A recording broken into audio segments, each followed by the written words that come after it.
अभी हाल ही में केंद्र सरकार द्वारा विभिन्न राज्यों के अधिकारियों के साथ ऑनलाइन मीटिंग आयोजित की गई। अब मुख्य बात जो है वो ये कि इन मीटिंग्स में राज्यों का जो राजनीतिक नेतृत्व है, यानी कि जैसे मुख्यमंत्री है, अब इनको इस मीटिंग के बारे में बताया ही नहीं, न इनकी परमिशन ली, न इन्हें इस मीटिंग में आयोजित किया गया। तो इसी से संबंधित आज का हमारा एडिटोरियल है। देखो, इसका टाइटल दिया गया है सरकमवेंशन। इस सरकमवेंशन का मतलब होता है बड़ी ही चालाकी से, बहुत ही चतुराई पूर्वक चोरी छिपे अपना काम निकालना, उसको बोलते हैं सरकमवेंशन। तो केंद्र सरकार ने जो है बहुत ही, कह सकते हो आप कि बहुत ही तरकीब अपनाते हुए केंद्र सरकार ने जो है मीटिंग आयोजित की, अपना काम निकाला कि विभिन्न राज्यों के अधिकारियों के साथ मीटिंग की। लेकिन इसके बारे में आप कह सकते हो कि विभिन्न राज्यों का जो राजनीतिक नेतृत्व है उसे सूचना नहीं दी या फिर उसे शामिल नहीं किया। The centre has a duty not to bypass. Bypass का मतलब होता है एक तरीके से साइड में कर देना, है ना, एक तरीके से दरकिनार कर देना। Political leadership in dealing with states, कि केंद्र सरकार की ये ड्यूटी है, केंद्र सरकार का ये कर्तव्य है कि केंद्र सरकार जो राजनीतिक नेतृत्व है विभिन्न राज्यों का, कि भाई केंद्र सरकार जब विभिन्न राज्यों के साथ पेश आती है, डील विथ का मतलब होता है निपटना या फिर पेश आना, तो केंद्र सरकार जब भी राज्यों के साथ पेश आती है तो विभिन्न राज्यों का जो राजनीतिक नेतृत्व है उसे बाईपास न करे, उसे दरकिनार न करे। विल्डिंग पावर, देखो विल्ड का मतलब होता है प्रयोग में लाना, जैसे कि आप अपनी पावर को प्रयोग में लाते हो या फिर आप अपने प्रभाव का इस्तेमाल करते हो, है ना, तो वही इस्तेमाल करना है, प्रयोग में लाना। तो wielding power at the centre comes with great responsibility, कि केंद्र स्तर पे पावर का प्रयोग करना आता है विद ग्रेट रिस्पॉन्सिबिलिटी, कि केंद्र में पावर का प्रयोग करने के साथ ही एक जिम्मेदारी भी आपके ऊपर आती है ना, एक ग्रेट रेस्पॉन्सिबिलिटी आपके ऊपर आती है। A major responsibility in a federal country, देखो फेडरल कंट्री का मतलब है संघीय देश। संघीय देश से मतलब है एक ऐसा देश जहाँ केंद्र सरकार और राज्य सरकार मिलके काम करती है। तो a major responsibility in a federal country with strong centralising features is, अब ये इज किसके लिए आया है, ये इज आया है रेस्पॉन्सिबिलिटी के लिए, कि एक बड़ी जो जिम्मेदारी है, कि भाई एक भारत के लिए कहा गया है कि फेडरल कंट्री है भारत, तो a major responsibility in a federal country, कि कोई भी संघीय देश जो होता है उसमें जो बड़ी जिम्मेदारी होती है ना, country with strong centralising feature, Bharat के संदर्भ में कहा जा रहा है कि भाई भारत भी एक फेडरल कंट्री है और इसकी जो क्वालिटीज़ हैं, इसके जो फीचर्स हैं, उसमें क्या है कि भाई ज़्यादातर पावर्स केंद्र के पास हैं विद स्ट्रॉन्ग सेंट्रलाइजिंग फीचर्स, है ना, कि भाई ज़्यादा जो पावर है वो केंद्र सरकार के पास है। तो ऐसी ऐसे देश में जो बड़ी रिस्पॉन्सिबिलिटी बनती है वो ये is to maintain the balance, कि एक संतुलन को बरकरार रखा जाए, केंद्र सरकार और राज्य सरकार के बीच में जो संतुलन है उसे मेंटेन किया जाए, एज वेल एज, साथ ही साथ म्यूचुअल रेस्पेक्ट का मतलब है आपस में एक दूसरे का सम्मान, कि केंद्र सरकार राज्य सरकारों का और राज्य सरकार केंद्र सरकार का आपस में सम्मान करे, है ना। Between political structure as well as mutual respect between political structures at the central and state level. Between, तो किन किन के बीच में जो है एक तरीके से आप कह सकते हो कि संतुलन होना चाहिए। राजनीतिक जो ढांचा है ना हमारा, जो पॉलिटिकल स्ट्रक्चर है, कि भाई एक तरीके से केंद्र में जो राजनीतिक नेतृत्व है और स्टेट लेवल पे जो राजनीतिक नेतृत्व है, इनके बीच में एक संतुलन होना चाहिए, है ना। इन पर्टिकुलर, खास करके, it is an obligation of the centre, कि भाई ये केंद्र सरकार की बाध्यता है टू रिफ्रेन फ्रॉम, रिफ्रेन का मतलब है दूर रहना, किसी चीज़ से बचना। रिफ्रेन के साथ में फ्रॉम प्रीपोजिशन आता है और फिर इसके बाद में जो वर्ब आती है उसमें लगता है ING.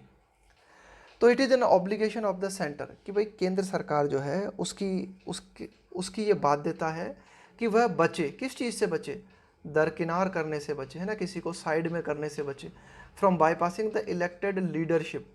While dealing with the states, कि भाई विभिन्न जो राज्य हैं वहाँ पर जो चुनी हुई सरकार होती है ना, इलेक्टेड लीडरशिप का मतलब है चुना हुआ नेतृत्व। तो जब भी केंद्र सरकार वाइल डीलिंग विथ स्टेट्स, कि जब भी केंद्र सरकार राज्यों के साथ किसी भी मामले में पेश आती है तो केंद्र सरकार के ऊपर ये बाध्यता है ना, कि केंद्र सरकार इस चीज़ से बचे। किस चीज़ से बचे? कि केंद्र सरकार राज्य के चुने हुए नेतृत्व को दरकिनार न करे। टू रिसेंट डेवलपमेंट्स, अभी हाल ही में कुछ ऐसे डेवलपमेंट हमें देखने को मिले हैं, कुछ ऐसे घटनाक्रम हमें देखने को मिले हैं। हैव रेज्ड कंसर्न, जिन्होंने चिंता उठाई है। रेज का मतलब होता है किसी चीज़ को उठाना है ना, और बढ़ाना किसी चीज़ को। हैव रेज्ड कंसर्न का मतलब है चिंता। तो अभी हाल ही में कुछ दो घटनाएं हमारे सामने हुई हैं जिन्होंने इस बात को लेकर चिंताएं बढ़ाई हैं, that the centre wants to give instructions to officials. तो क्या घटनाएं हमारे सामने आई? एक तो ये आई कि भाई जो केंद्र है, यानी कि केंद्र सरकार है, वो चाहता है, क्या चाहता है, कुछ निर्देश देना चाहता है अधिकारियों को। Functioning under elected state regime, regime का मतलब है शासन, सिस्टम, व्यवस्था। Functioning under elected state regime, कि विभिन्न जो चुनी हुई सरकार है, विभिन्न जो चुने हुए शासन है ना, जो विभिन्न जो राज्यों का शासन है, उनके अंतर्गत जो अधिकारी आते हैं, उन अधिकारियों को केंद्र सरकार कुछ इंस्ट्रक्शन देना चाहता है ना। तो इससे संबंधित कुछ बातें हैं वो जुड़ी हुई है ना। Prime minister Narendra Modi has held 2 virtual meetings. तो अब देखो केंद्र सरकार भाई क्या चाहता था, केंद्र सरकार ये चाहती थी कि विभिन्न जो राज्य हैं वहाँ के जो अधिकारी वर्ग हैं उनको कुछ निर्देश देना है ना। तो उस निर्देश देने के लिए क्या किया गया, prime minister Narendra Modi has held, ये होल्ड की सेकेंड फॉर्म और थर्ड फॉर्म होती है ना। होल्ड का मतलब आयोजित करना है ना, हैज़ हेल्ड 2, वर्चुअल का मतलब होता है ऑनलाइन है ना, meetings with district magistrates and state officials to review the कोविड-19 सिचुएशन। तो अभी हाल ही में प्राइम मिनिस्टर नरेंद्र मोदी ने आयोजित की क्या, 2 ऑनलाइन मीटिंग आयोजित की विभिन्न जिलों के मजिस्ट्रेट्स के साथ और विभिन्न राज्यों के अधिकारियों के साथ, इस बात का पुनरावलोकन करने के लिए। टू रिव्यू का मतलब है पुनरावलोकन करना, द कोविड-19 सिचुएशन, कोविड-19 की सिचुएशन के बारे में जानकारी लेने के लिए, उसका पुनरावलोकन करने के लिए प्राइम मिनिस्टर नरेंद्र मोदी ने विभिन्न जिलों के मजिस्ट्रेट्स और विभिन्न राज्यों के अधिकारियों के साथ में ऑनलाइन मीटिंग आयोजित की। लेकिन जो मूल मुद्दा है ना वो यही है कि ये जो मीटिंग आयोजित की गई भाई, इस मीटिंग के दौरान विभिन्न जो राज्य हैं उनके मुख्यमंत्री हैं या फिर संबंधित मंत्री हैं, उनको भी इंटीमेट किया जाना चाहिए था या फिर उन्हें भी शामिल किया जाना चाहिए था। कुल मिला के उनको कोई खबर ही नहीं दी गई, उनको बिल्कुल भी, मतलब उनको एक तरीके से बाईपास किया गया। Union education minister Ramesh Pokhriyal held a virtual meeting to discuss the national education policy. अब देखो जो एक तरीके से केंद्रीय शिक्षा मंत्री हैं रमेश पोखरियाल, उन्होंने भी एक ऑनलाइन मीटिंग आयोजित की टू डिस्कस। वो मीटिंग क्यों आयोजित की, इस बात को विचार करने के लिए ना, इस बात को डिस्कस करने के लिए, द नेशनल एजुकेशन पॉलिसी, कि भाई जो हमारी राष्ट्रीय शिक्षा नीति है उसके बारे में डिस्कशन करने के लिए मिस्टर रमेश पोखरियाल ने भी एक ऑनलाइन मीटिंग की। और इस मीटिंग में भी विभिन्न राज्यों के जो मंत्री हैं, शिक्षा मंत्री हैं, उनको शामिल नहीं किया गया, न मुख्यमंत्री को शामिल किया गया। और इसमें भी क्या किया गया, आगे देखते हैं। तो मिस्टर रमेश पोखरियाल जो हैं, इन्होंने भी एक ऑनलाइन मीटिंग आयोजित की नेशनल एजुकेशन पॉलिसी को डिस्कस करने के लिए एंड रिलेटेड मैटर्स, और इसके अलावा अन्य जो मामले हैं उनको डिस्कस करने के लिए, जैसे कि such as the conduct of class 12 examinations, है ना, कि भाई जैसे कि क्लास 12वीं की जो परीक्षाएं होनी है इसको, है ना, इसको कैसे आयोजित किया जाना है, इसके बारे में ये मीटिंग आयोजित की गई मिस्टर रमेश पोखरियाल के द्वारा। तो ये जो मीटिंग्स हुई किन के साथ हुई, with state secretaries in charge of education. तो ये मीटिंग्स आयोजित की गई विभिन्न राज्य के जो सचिव होते हैं ना उनके साथ में, विभिन्न राज्यों के जो सचिव होते हैं उनके साथ में, इन चार्ज ऑफ एजुकेशन, कि विभिन्न राज्यों में शिक्षा, विभिन्न राज्यों के जो शिक्षा सचिव हैं उनके साथ में ये मीटिंग आयोजित की गई। तो यहाँ भी क्या किया गया कि विभिन्न राज्यों का जो राजनीतिक नेतृत्व है उसे बाईपास किया गया। While such meetings may help the Prime Minister or any Union Minister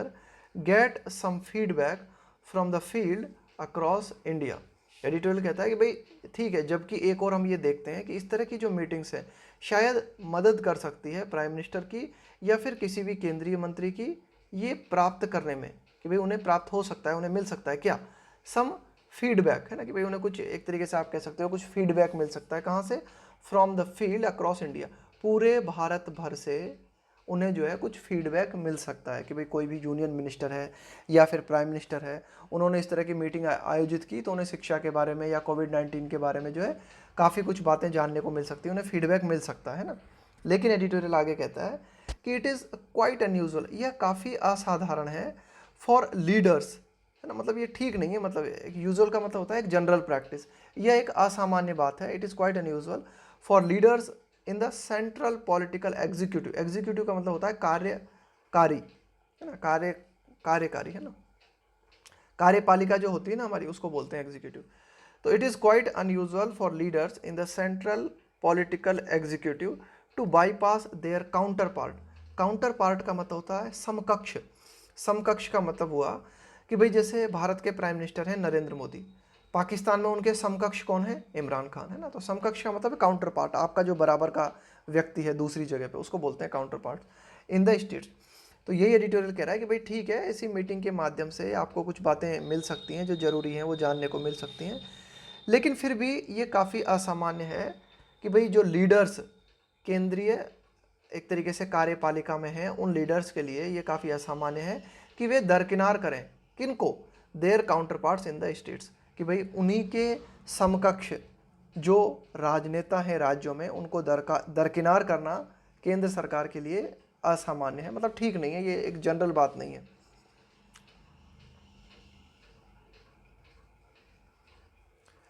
the Tamil Nadu minister for school education, कि भाई जो तमिलनाडु के शिक्षा मंत्री हैं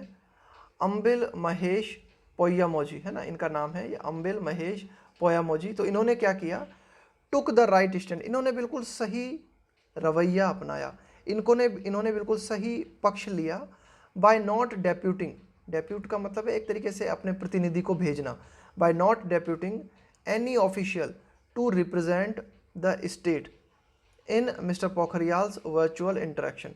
वर्चुअल का मतलब मैंने बताया आपको ऑनलाइन, इंटरेक्शन का मतलब है ये जो संवाद हुआ, ये जो मीटिंग हुई। तो इन्होंने क्या किया कि तमिलनाडु में एक तरीके से तमिलनाडु के जो शिक्षा मंत्री हैं अंबिल महेश पोय्यामोजी, इन्होंने क्या किया, अपने किसी भी अधिकारी को मिस्टर पोखरियाल द्वारा आयोजित की गई ऑनलाइन मीटिंग में नहीं भेजा। और एडिटोरियल कहता है कि भाई इन्होंने ठीक किया, इन्होंने ठीक पक्ष लिया, ये मिस्टर अंबिल महेश पोय्यामोजी जो हैं इन्होंने ठीक पक्ष लिया, इन्होंने ठीक किया कि भाई इन्होंने बाय नॉट डेप्यूटिंग, कि भाई इन्होंने जो है डेप्यूट नहीं किया, इन्होंने तैनात नहीं किया अपने किसी भी अधिकारी को टू रिप्रेजेंट द स्टेट, है ना, यानी कि तमिलनाडु को रिप्रेजेंट करने के लिए किसी भी अधिकारी को इस ऑनलाइन मीटिंग में नहीं भेजा गया। The idea was not to boycott the meeting, तो तमिलनाडु में शिक्षा मंत्री के द्वारा ये जो कदम उठाया गया कि उन्होंने अपने किसी भी अधिकारी को मिस्टर रमेश पोखरियाल द्वारा आयोजित की गई मीटिंग में नहीं भेजा, तो इसके प्रति मूल विचार क्या था, the idea was not to boycott the meeting, इसके प्रति ये बात नहीं थी कि तमिलनाडु मीटिंग का बहिष्कार करना चाहता था, बॉयकॉट का मतलब है बहिष्कार करना, विरोध करना, बट टू से, लेकिन ऐसा करके तमिलनाडु के जो शिक्षा मंत्री हैं वो ये कहना चाहते थे, but to say the minister ought to have been included, कि विभिन्न राज्यों के जो मिनिस्टर हैं उनको भी शामिल किया जाना चाहिए था in a discussion on the NEP, कि भाई नेशनल एजुकेशन पॉलिसी से जुड़ी हुई जो मीटिंग है उसमें राज्यों के जो मंत्री हैं उनको भी शामिल किया जाना चाहिए था। तो ये है इसका मतलब कि भाई अगर तमिलनाडु ने अपने ऑफिशियल्स को मिस्टर रमेश पोखरियाल की ऑनलाइन मीटिंग में शामिल नहीं होने दिया, तो इसका मतलब ये नहीं है कि तमिलनाडु इस ऑनलाइन मीटिंग का बहिष्कार करना चाहता था, नहीं, बल्कि तमिलनाडु ये कहना चाहता था कि जो मिनिस्टर हैं उनको भी डिस्कशन में शामिल किया जाना चाहिए था। कौन से डिस्कशन में, जो कि नेशनल एजुकेशन पॉलिसी से जुड़ा हुआ है।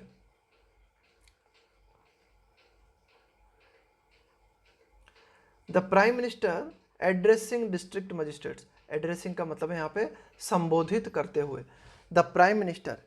एड्रेसिंग डिस्ट्रिक्ट मजिस्ट्रेट, कि प्राइम मिनिस्टर जो है विभिन्न जिलों के मजिस्ट्रेट को संबोधित करते हुए, है ना, मजिस्ट्रेट या फिर कलेक्टर्स, है ना, और collectors, does have a president, कि भाई ठीक है प्राइम मिनिस्टर डज, ये इम्फेसिस डालने के लिए लगाया है ना, जोर देने के लिए, does have a president, president का मतलब होता है पूर्व उदाहरण, है ना, कि भाई हाँ सही है ये बात कि प्राइम मिनिस्टर के पहले भी, ये जो डज आया ना ये इसी के लिए आया है जोर देने के लिए कि हाँ ये बात ठीक है, कि प्राइम मिनिस्टर नरेंद्र मोदी जो है उनके पास जो है उदाहरण है कि भाई पूर्व में भी ऐसा हुआ है कि पूर्व में भी किसी प्रधानमंत्री ने क्या किया है, राज्यों के अधिकारियों को संबोधित किया है और राजनीतिक नेतृत्व को दरकिनार करते हुए। क्या है उदाहरण हमारे पास, Rajiv Gandhi addressed the heads of the district administration in Uttar Pradesh, कि जब राजीव गांधी प्रधानमंत्री थे तो उन्होंने संबोधित किया the head of the district, कि भाई जिले का जो मुख्य व्यक्ति होता है ना, या डिस्ट्रिक्ट मजिस्ट्रेट्स या फिर कलेक्टर आप कह सकते हो, है ना, of the district administration in UP. तो मिस्टर राजीव गांधी जब प्रधानमंत्री थे तब उन्होंने यूपी में डिस्ट्रिक्ट एडमिनिस्ट्रेशन के जो हेड होते हैं उनको संबोधित किया, है ना। When it was under Congress rule, लेकिन उस समय उत्तर प्रदेश जो है कांग्रेस शासन के अंतर्गत था। और किस इशू पर, ऑन द इशू ऑफ पंचायती राज, कि पंचायती राज से जुड़े हुए मैटर को लेकर मिस्टर राजीव गांधी ने यूपी के प्रशासनिक अधिकारियों को संबोधित किया, और उस समय यूपी में कांग्रेस का शासन था। द डिफेंस, तो उस समय बचाव ये दिया गया था, भाई उस समय भी तो ये बात उठ सकती थी ना कि मिस्टर राजीव गांधी प्रधानमंत्री हैं तो इन्होंने राजनीतिक नेतृत्व को बाईपास क्यों किया, तो उस समय भी ये बात उठ सकती थी। तो उस समय ये बचाव दिया गया था। द डिफेंस का मतलब है बचाव। द डिफेंस देन, उस समय उस दौरान डिफेंस जो था वो ये था, was that such direct interactions were permissible, कि भाई इस तरह के डायरेक्ट जो संवाद हैं, इंटरेक्शंस हैं, है ना, इंटरेक्शन का मतलब है आपसी संवाद, वर परमिसिबल, है ना। वर परमिसिबल का मतलब है कि वे एक तरीके से उनको आप कह सकते हो कि आप उनको परमिट, उनको आप अलाउ कर सकते हो इस तरह के संवाद अंडर द कॉन्स्टिट्यूशन, कि हमारा संविधान जो है इस तरह के डायरेक्ट इंटरेक्शंस को अलाउ करता है ना। मतलब ये बात कही गई थी, डिफेंस दिया गया था साइटिंग, हवाला देते हुए आर्टिकल्स 256 एंड 257, कि भाई संविधान के जो अनुच्छेद 256 है और 257 है, इनका हवाला देते हुए ये बात कही गई थी कि भाई हमारा संविधान जो है इस तरह के डायरेक्ट इंटरेक्शंस की इजाज़त देता है। दीज प्रोविजंस, कि भाई आर्टिकल 256 और आर्टिकल 257 के तहत जो प्रावधान है स्टिपुलेट, उनमें इस बात को अनुबंधित किया गया, उनमें इस बात को मेंटेन किया गया है that the states are obliged to comply with laws made by parliament, कि विभिन्न जो राज्य हैं वे इस बात के प्रति, इस बात को मानने के लिए बाध्य हैं। टू कंप्लाई, कंप्लाई का मतलब अनुपालन करना, है ना, कि भाई स्टेट्स आर ऑब्लाइज्ड, है ना, कि भाई राज्यों का ये दायित्व बनता है कि राज्य इस बात के लिए बाध्य हैं कि वे अनुपालन करें उन कानूनों का जो कि संसद के द्वारा बनाए जाते हैं। And also allow some direction, and also allow, और साथ ही साथ विभिन्न राज्य जो हैं वे इस बात को भी अलाउ करें, यानी कि इस बात की भी परमिशन दें, some directions from the union government, कि केंद्र सरकार के द्वारा अगर कोई डायरेक्शंस, है ना, कोई निर्देश जारी किए जाते हैं तो उनको भी विभिन्न राज्य जो है अलाउ करें, है ना। ये आर्टिकल 256 और 257 के तहत ये बातें कही गई है ना। आगे देखते हैं, if the prime minister belongs to one party and, आगे देखते हैं, if the prime minister belongs to one party and the officials addressed are from a state run by another. देखो एडिटोरियल क्या कहता है कि prime minister belongs to one party, कि prime minister किसी और पार्टी का है ना, किसी एक पार्टी का है, और जिन अधिकारियों को संबोधित किया गया है, एंड द ऑफिशियल्स एड्रेस्ड, और जिन अधिकारियों को, किसी राज्य के जिन अधिकारियों को संबोधित किया गया है वे एक ऐसे राज्य से हैं जो कि किसी अन्य पार्टी के द्वारा चलाया जा रहा है ना। कुल मिला के केंद्र सरकार में पार्टी अलग है ना, केंद्र सरकार में जो पार्टी है वो अलग है, और जिस राज्य के अधिकारियों को संबोधित किया गया है वहाँ कोई अन्य पार्टी की सरकार है। There is bound to be resentment, तो बाउंड का मतलब है बिल्कुल एकदम जरूरी होना, बाध्य होना। There is bound to be resentment, तो वहाँ तो नाराजगी का होना बिल्कुल जायज है। There is bound to be resentment, है ना, वहाँ नाराजगी होना, रिसेंटमेंट का मतलब होता है नाराजगी, गुस्सा हो जाना, वहाँ गुस्सा हो जाना तो बिल्कुल तय है। ये जो बाउंड आया ना, ये आया तय होने के लिए, है ना, एक तरीके से ये तो अनिवार्य है, पक्का है ये तो। That the elected representatives of the state are being bypass, क्यों? क्योंकि उससे ये संकेत जाता है कि जो चुने हुए प्रतिनिधि हैं, भाई राज्य के जो चुने हुए प्रतिनिधि हैं उनको बाईपास किया जा रहा है, ये पैसिव स्ट्रक्चर है, आर बीइंग बाईपास्ड, है ना, उससे ये संदेश जाता है। इन द प्रेजेंट केस, कि ये जो वर्तमान केस हुआ है हमारा, है ना, अभी हाल ही का ये जो घटना हुई है, इस संदर्भ में अगर हम बात करें, इट इज़ ट्रू, ये बात सत्य है, that the centre has a major role in the pandemic response, कि भाई केंद्र सरकार का एक बड़ा रोल है किस चीज़ में, इन द पेंडेमिक रेस्पॉन्स। पेंडेमिक का मतलब है वैश्विक महामारी, कि वैश्विक रेस्पॉन्स का मतलब प्रतिक्रिया, कि वैश्विक महामारी को प्रतिक्रिया देने में केंद्र सरकार का बड़ा रोल है। ठीक है, ये आती है बात समझ में, है ना, बिल्कुल सत्य है बात, है ना। The disaster management act has been invoked, invoke का मतलब होता है इसका सहारा लेना, है ना, कि भाई आपदा प्रबंधन कानून जो है, the disaster management act has been invoked, तो आपदा प्रबंधन कानून जो है उसका सहारा लिया गया है, to specify guidelines on lockdowns restriction, to specify का मतलब है विशिष्ट रूप से दिशा निर्देश जारी करने के लिए, लॉकडाउन, है ना भाई, लॉकडाउन के संबंध में क्या दिशा निर्देश लगाए जाए, है ना, रेस्ट्रिक्शंस प्रतिबंध लगाने के लिए, है ना, एंड रिलैक्सेशंस और कितनी छूट दी जाए लोगों को, है ना, एंड टू इंश्योर और ये सुनिश्चित करना, स्मूथ, स्मूथ का मतलब है बिना किसी रुकावट के, मेडिकल सप्लाईज, है ना, कि भाई जो चिकित्सकीय सप्लाई है ना, भाई जो भी चिकित्सा की सामग्री है ना, उसकी सप्लाई में किसी तरह की कोई रुकावट ना आए। तो इन सब चीज़ों के संबंध में गाइडलाइंस जारी करने के लिए केंद्र सरकार द्वारा क्या किया गया, डिजास्टर मैनेजमेंट एक्ट का सहारा लिया गया। हाउएवर, हालांकि it would be in the larger interest, देखो वुड का प्रयोग कब करते हैं हम, वुड का प्रयोग करते हैं जब हमें कोई ओपिनियन देना हो, कोई सजेशन देना हो, तब हम विल की जगह वुड लगाते हैं, है ना। However it would be in the larger interest, लेकिन यह एक तरीके से अगर हम एक बड़े हित में बात करें, है ना, एक बड़े दृष्टिकोण से अगर हम बात करें, है ना, it would be in the larger interest of the country, तो देश के लिए ये बात बेहतर होगी, देश के लिए ये बेहतर होगा अगर हम एक तरीके से ओवरऑल हित की बात करें देश की, तो if events and discussions are held in such a way, कि भाई कोई भी घटनाएं होती हैं या किसी भी तरह के डिस्कशंस हैं, अगर उनको आयोजित किया जाए, are held in such a वे, इस तरह से उनको आयोजित किया जाए, that the political structures at the state, कि राज्य के स्तर पे जो राजनीतिक ढांचा है ना, जो पॉलिटिकल स्ट्रक्चर है, आर नॉट सीन, उसको इस रूप में ना देखा जाए, टू बी अंडरमाइंड, कि भाई उसका महत्व कम किया गया। अंडरमाइन का मतलब होता है किसी को कमज़ोर बनाना, किसी के महत्व को कम करना। तो एडिटोरियल यही कहना चाह रहा है कि भाई मतलब बेहतर यही होगा देश के लिए कि अगर कोई भी इवेंट्स आयोजित किए जाते हैं या फिर किसी भी तरह का कोई डिस्कशन आयोजित किया जाता है, तो उसे इस तरह से आयोजित किया जाए कि राज्य स्तर पे जो हमारी राजनीतिक संरचना है ना, उसको इस रूप में न देखा जाए कि वो कमज़ोर होती हुई नजर आए, है ना, are not seen to be undermined, है ना, कि भाई वो कमज़ोर नहीं होना चाहिए, राज्य स्तर पे जो हमारा राजनीतिक नेतृत्व है उसको इस रूप में नहीं देखा जाना चाहिए, उसको कमज़ोर करने के रूप में नहीं देखा जाना चाहिए, है ना। ठीक है, आप मीटिंग वगैरह आयोजित करो, लेकिन प्रयास करो कि भाई राज्यों का जो एक तरीके से राज्यों की जो पावर है, राज्यों का जो अस्तित्व है, या फिर राज्य स्तर पे जो हमारा राजनीतिक ढांचा है वह कमज़ोर ना हो, उसका महत्व कम ना हो।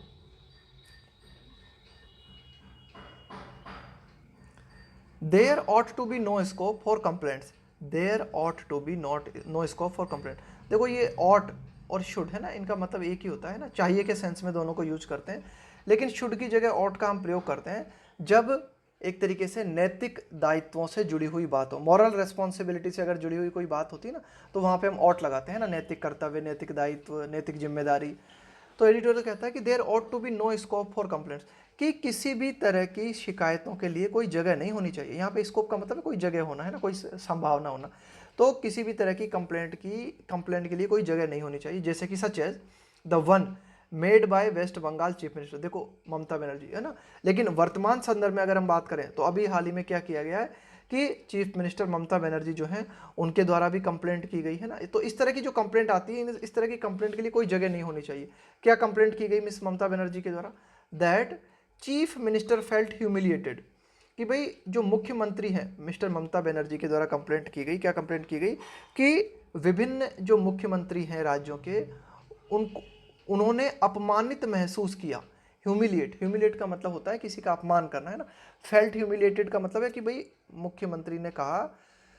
वेस्ट बंगाल की चीफ मिनिस्टर ममता बनर्जी ने कहा कि अभी हाल ही में ये जो मीटिंग्स आयोजित की गई, इन मीटिंग्स के दौरान जो मुख्यमंत्री हैं उन्होंने अपने आप को अपमानित महसूस किया। व्हेन, कब अपमानित महसूस किया उन्होंने, all of them were not allowed to speak to the PM in a virtual interaction. Virtual का मतलब मैंने आपको बताया ऑनलाइन, इंटरेक्शन का मतलब है संवाद,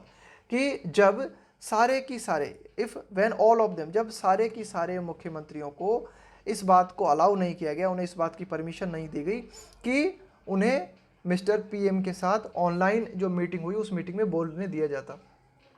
कुल मिला के मिस ममता बनर्जी ने कहा कि भाई ये जो प्राइम मिनिस्टर नरेंद्र मोदी ने मीटिंग आयोजित की ये सिर्फ अधिकारियों के साथ आयोजित की, और इसमें जो एक तरीके से मुख्यमंत्री हैं या आप कह सकते हो कि राज्यों का जो नेतृत्व है उसको दरकिनार किया गया। तो इसके माध्यम से एक तरीके से समस्त मुख्यमंत्रियों ने अपने आप को अपमानित महसूस किया।